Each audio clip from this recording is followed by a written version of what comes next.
The year is almost over. Well, here we are, folks. It's the end of the year. I'd say it's been a pretty up and down year for movies overall. Probably a bit more down than up, wouldn't you say?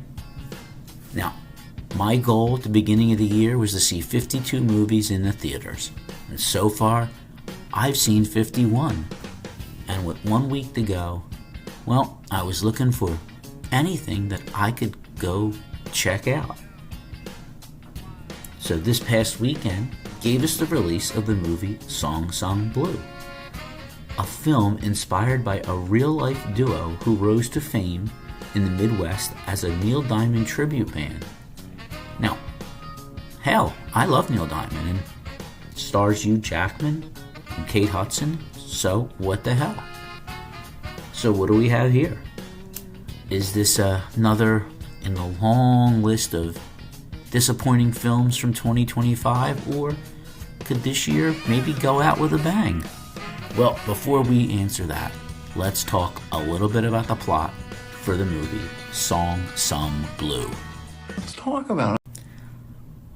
Mike, aka Lightning, is a recovering alcoholic and a Vietnam vet. He's a performer. He goes from gig to gig, singing and performing in various tribute bands. One night, he meets Claire. She's a hairdresser and a single mom of 2 children. Her dream is to sing and entertain people. Now, these 2 strangers are drawn together and decide to perform as a Neil Diamond tribute duo known as Lightning and Thunder. Using Neil Diamond's music as both an emotional outlet and a bridge between their very different lives, they begin performing the songs together.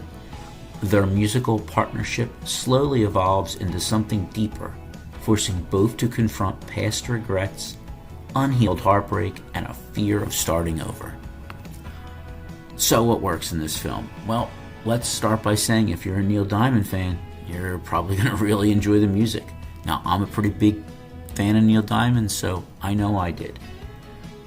One of the film's greatest strengths, however, is its music, particularly the singing performances by Hugh Jackman and Kate Hudson.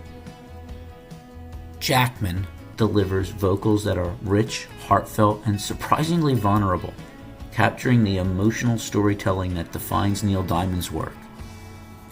Hudson is equally strong, bringing warmth, soul, and a natural musicality to her performances. When the 2 singers are together, the film truly comes alive. Their voices blend effortlessly, creating moments that feel intimate and emotionally honest rather than overly polished. I love Neil Diamond too. The chemistry between Jackman and Hudson is another major highlight. Their connection feels organic, built through shared performances and quiet character moments rather than forced romantic beats.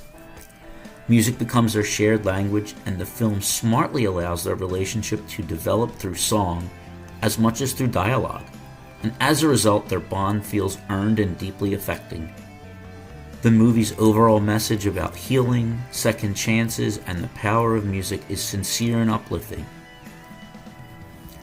Now, Song Sung Blue wears its heart on its sleeve, celebrating these familiar songs, but show that they can carry personal meaning, memory, and comfort in them.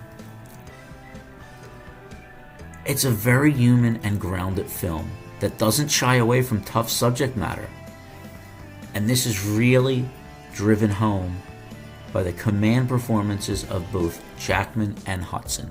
Jackman is great as Thunder, playing him earnestly and upbeat despite all of his trials, tribulations, and terrible things that he has been through in his life. But it's Hudson who shines the brightest, playing Claire. Claire is a woman who's been through a lot, but is ever optimistic until a tragedy strikes her, and it forces her to confront loss. The way she plays this part, particularly when things are at its lowest, it's a real masterclass in acting. What doesn't work? What doesn't work, however, is the film does stumble slightly in its pacing. Some scenes linger longer than necessary, particularly during quieter dramatic moments, while other emotionally important scenes move too quickly and could have benefited from a little bit more breathing room. Now, this uneven rhythm occasionally disrupts the otherwise smooth emotional flow of the film. The film also features a really solid backing cast featuring Michael Imperioli, James Belushi, and Mustafa Shakir. But they're really given very little to do in this film, and it's a shame because these are all quality performers and their characters seem interesting, but we really don't get to know much about them. But despite these minor flaws, Song Sung Blue remains an excellent film. Strong performances, genuine chemistry, heartfelt musical moments, and a moving message come together to create an experience that resonates long after the final note. For fans of music-driven romances, and especially for fans of Neil Diamond, this is a rewarding and emotionally satisfying watch. So, despite 2025 being a pretty down year, I'm pleased to report, for me, it went out on a really high note. It's just wonderful. Well, that's all I have for you this week. Tune in next week, where I give you my bottom 10 movies of 2025. These are the 10 worst movies that I paid to see in theaters. Until then, click that like button, subscribe, leave a comment or a question, share this video with friends and enemies alike, and as always, thank you for giving me your valuable time. And I'll see you next week. Happy New Year.